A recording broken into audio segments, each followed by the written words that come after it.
بسم اللہ الرحمن الرحیم۔ السلام علیکم۔ سوال: آرٹیکل نمبر 2 قانون شہادت 1984 شہادت کی تعریف قانون شہادت میں کیا بیان کی گئی ہے؟ قانون شہادت 1984۔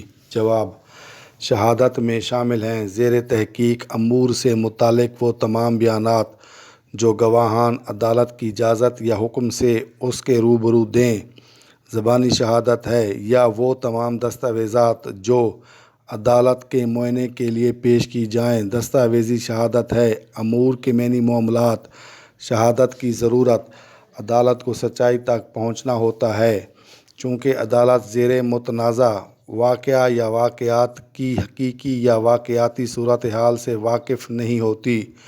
کوئی عدالت سچائی تک کیسے پہنچ سکتی ہے؟ صرف شہادت ہی ایسی چیز ہے جو عدالت کو سچائی تک پہنچاتی ہے۔ صرف شہادت ہی ایسے بیان سے نتیجہ اخذ کرتی ہے جو زبانی طور پر دیا گیا ہو اور قابل ادخال ہو۔